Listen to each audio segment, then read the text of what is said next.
الشيطان الرجيم. بسم الله الرحمن الرحيم. الحمد لله نحمده ونستعينه ونستغفره ونستهديه ونعوذ بالله من شرور انفسنا ومن سيئات اعمالنا. من يهده الله فهو المهتد ومن يضلل فلن تجد له وليا مرشدا.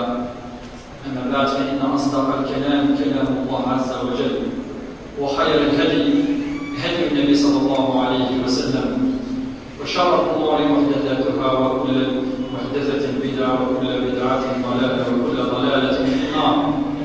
أعاذنا الله وإياكم من البدع ومن الضلالة ومن النار. أما بعد، إخواني في الله، السلام عليكم ورحمة الله وبركاته.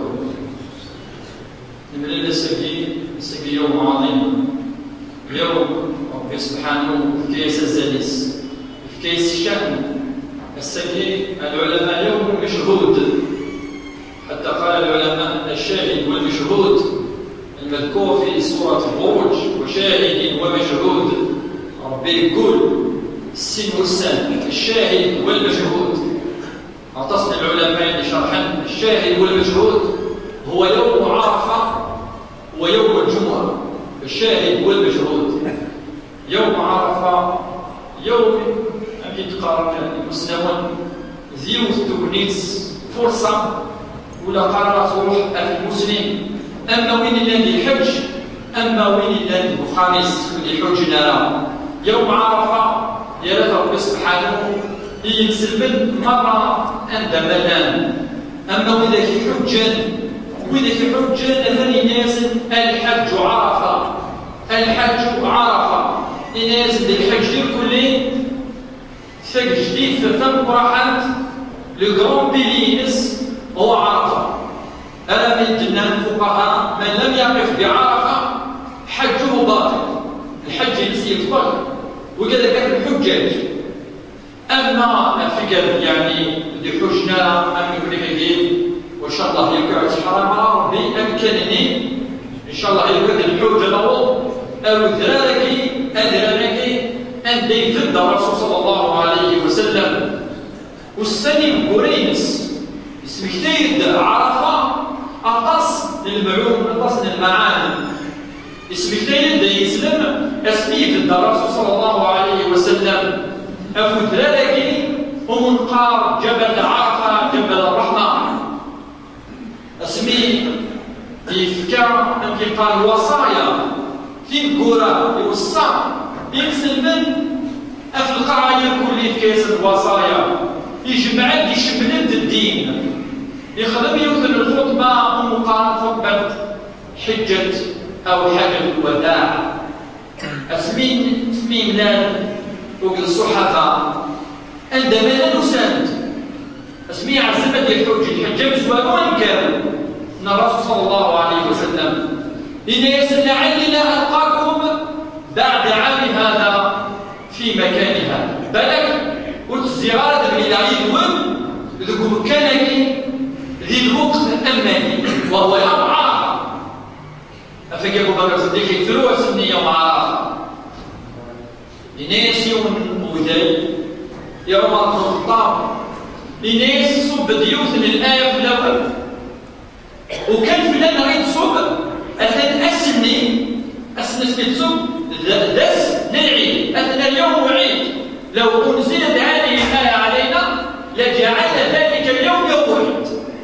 إناس ابن عمر ما هي هذه الآية؟ أشد الآية إناس الآية قوله تعالى اليوم أكملت لكم دينكم وأتممت عليكم نعمتي ورضيت لكم الإسلام دينا.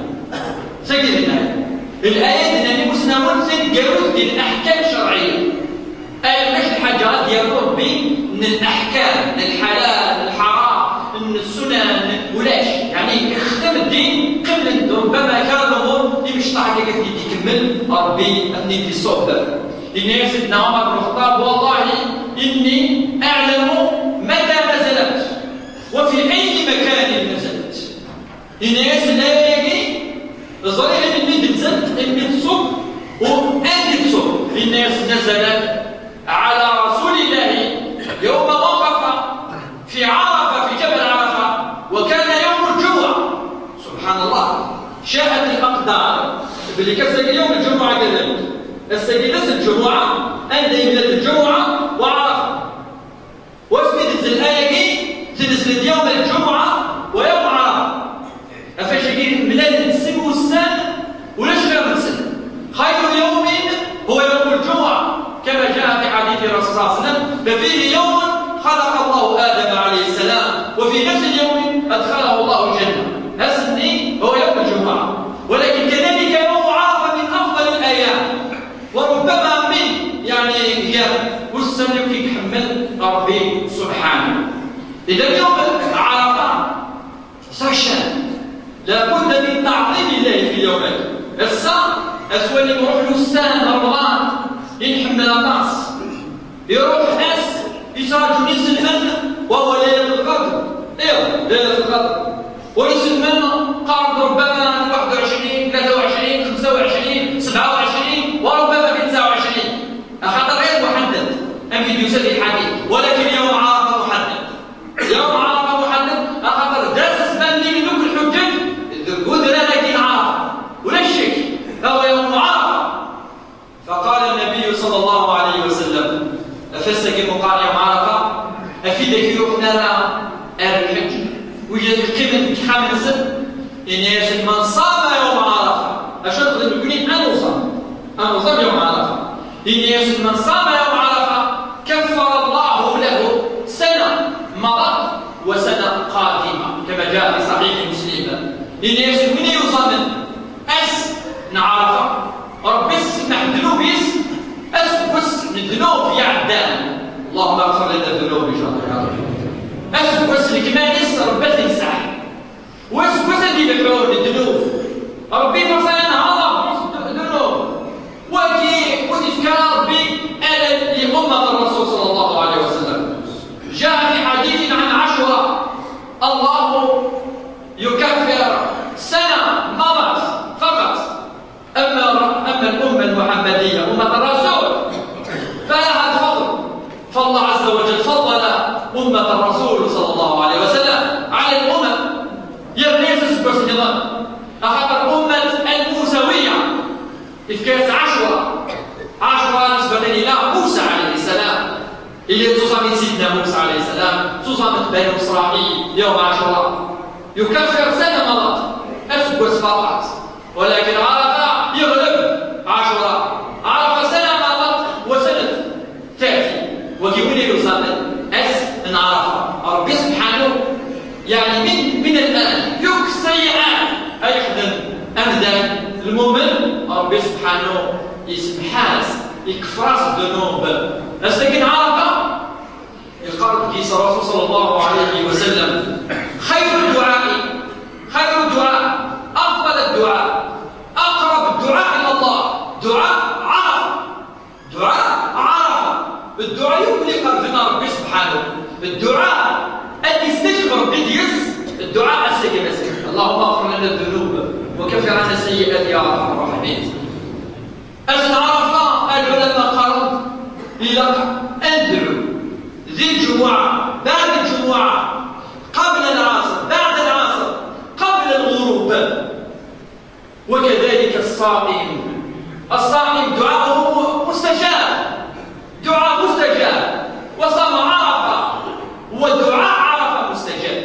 ربي سبحانه إلى أن نستغل الفرصة يكتبني تجين عرفة أندعو ربي سبحانه في الذنوب في السيئات في التي نظلم. أندعو يوم عرفة ولا قال يروح كان كاكي يوم عرفة كل تصاليد لقعته كل تصاليد أنا يغلي التريش أنا يغني يفطر يوكل هذا الفرح أخطر يوزان يوم الذي الله عز وجل رفع من شأنه. يوم عرفة قال كيس الرسول صلى الله عليه وسلم: ما رؤي الشيطان أخزى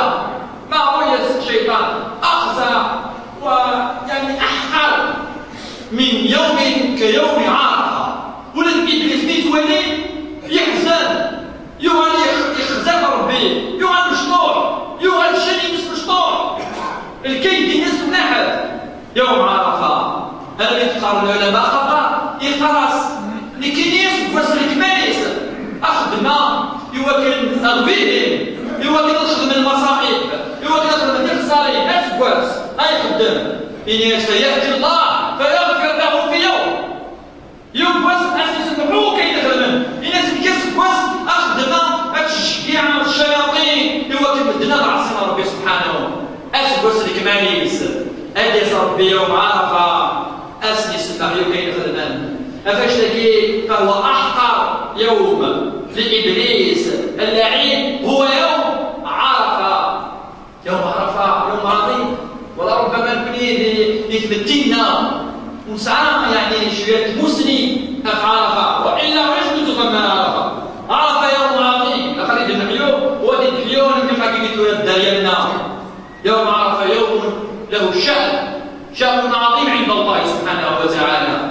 ورد الحديث وحتى الأثر أن الله عز وجل يدنو يوم عرفة يوم عرفة الله يدنو يعني يخرج إلا كان مش مالك لقضية يعني الشرح الدنو لأن هنالك مثل القاضي عياض يقول أن الدنو هو دنو الرحمة ودنو الملائكة وهناك من يقول أنه دنو حقيقي أن الله عز وجل أمر بكسرنا المهم ربي يتقرب على الحجاج يتقرب على المؤمنين أسعى عرفة واللي يتخاطبون الملائكة يخاطب الملائكة اللي قاصد ماذا أراد عبادي أشو كيف يتراجع يوم الرواية ولاش الجواب في الناس كان مع الرسول إجراء وكيقول سنتي وكذا استغفروا يا رب فإنهم مغفورين الله عز وجل غفر لهم ذنوبهم أما النظام يعني إلى الآخر اللي قالوا سند وكذا أكسوتر عربي أكسوتر يوكل يدعوه يوكل يتسبحوا يوكل أسنيني هل ولا مني لا يبدأ ولا لا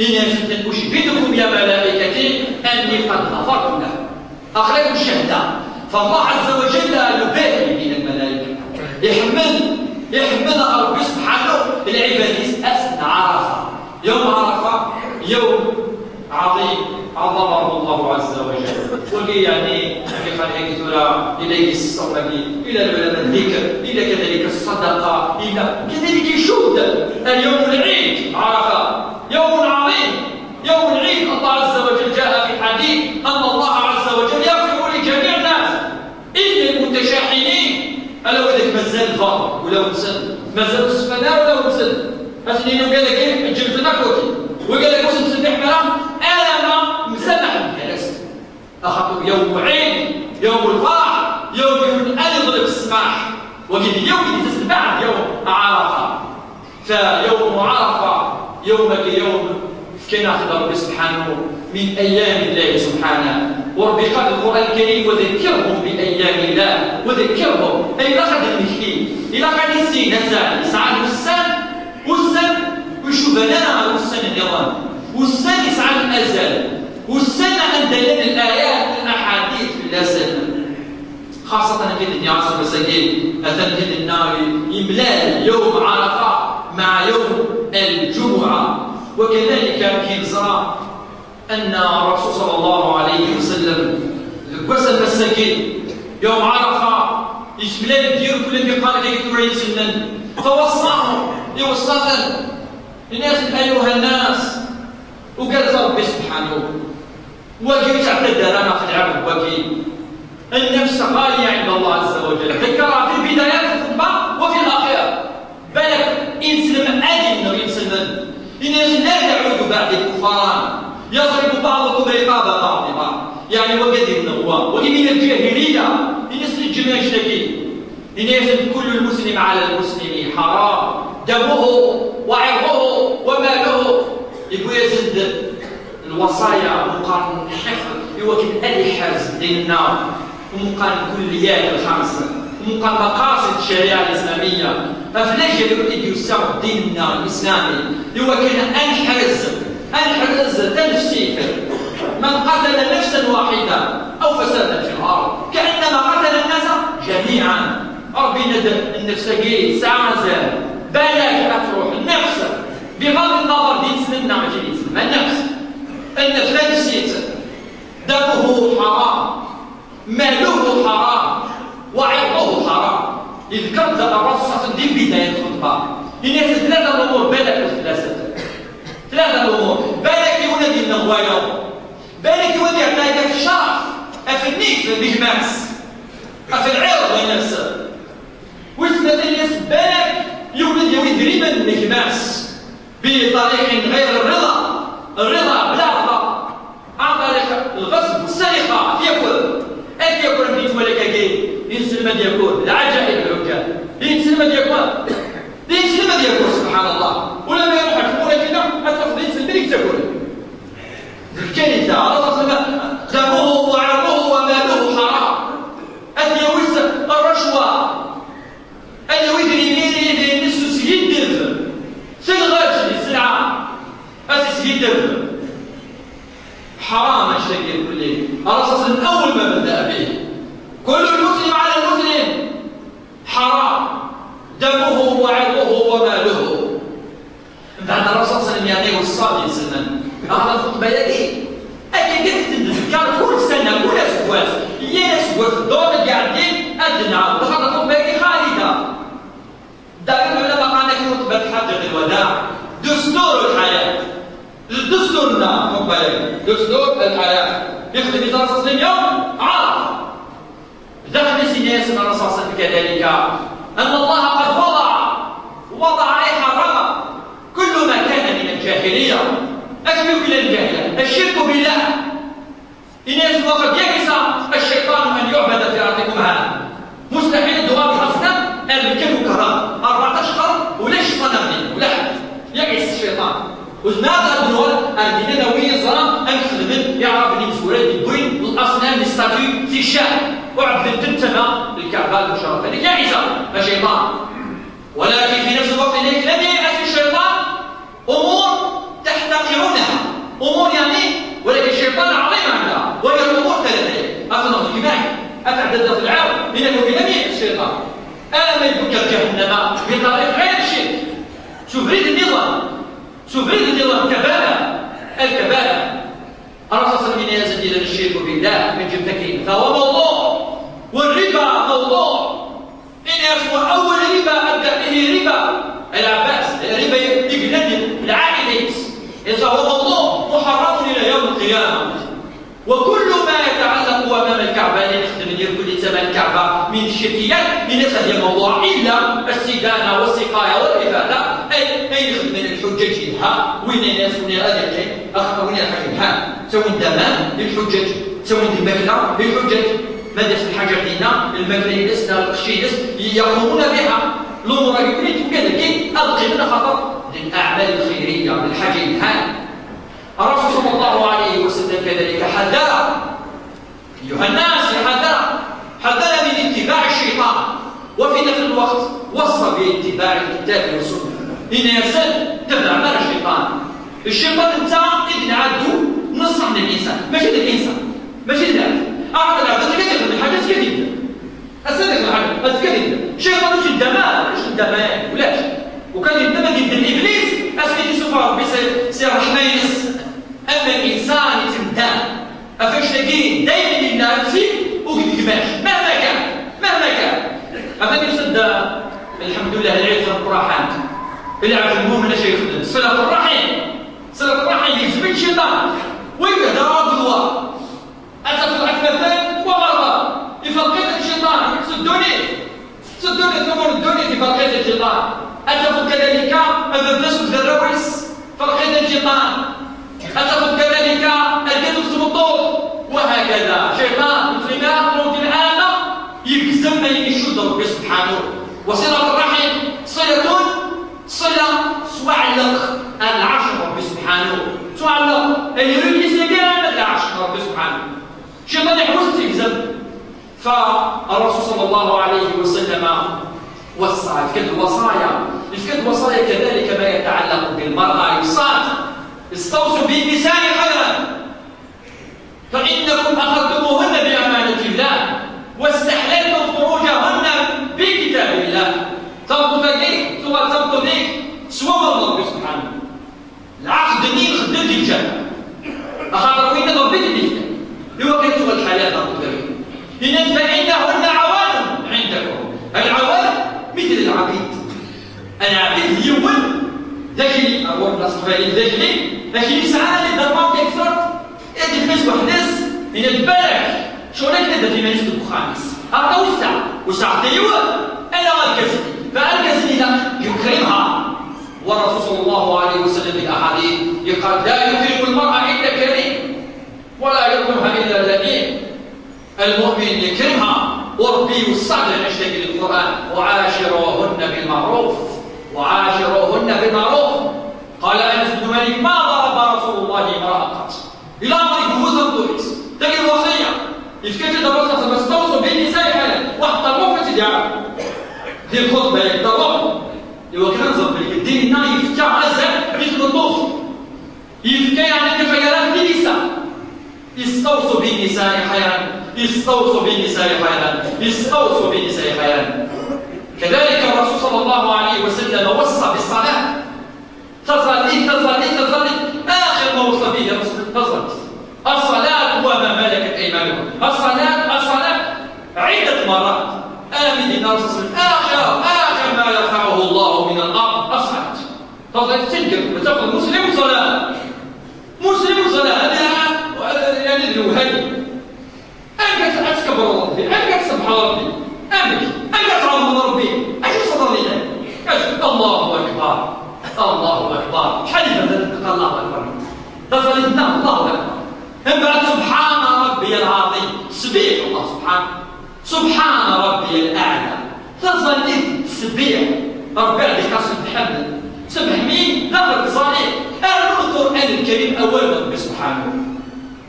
فالله الرسول صلى الله عليه وسلم في مثل هذا اليوم العظيم ينجرد فيه ينسلمن واش ينجا ولاش أين ينجا أما الأمور الدنيا أما الأمور اللي جالس تطوف أما يدريا في آخر الخطبة ذكرهم أن آدم أنكم كلكم من آدم وآدم من تراب.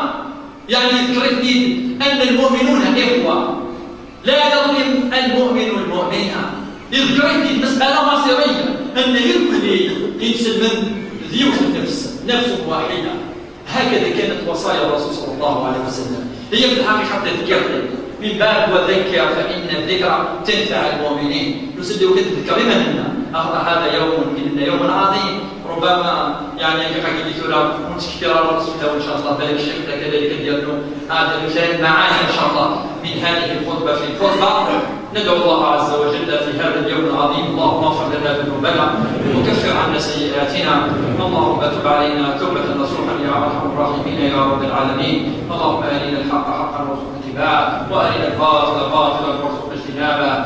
اللهم اغفر لنا الذنوب اللهم تقبل منا صيامنا هذا اليوم اللهم اجعله في ميزان الحسنات اللهم اجعله هو الذي يدخلنا الجنة يا أرحم الراحمين. اللهم اغفر لنا جميع الذنوب ما قدمنا وما أسرفنا في حقك يا أرحم الراحمين. اللهم اجعل المودة بين قلوب المؤمنين يا أرحم الراحمين. اللهم اصلح أحوالنا وأحوال جميع المسلمين يا رب العالمين. سبحان ربك رب العزة عما يصفون وسلام على المرسلين والحمد لله رب العالمين.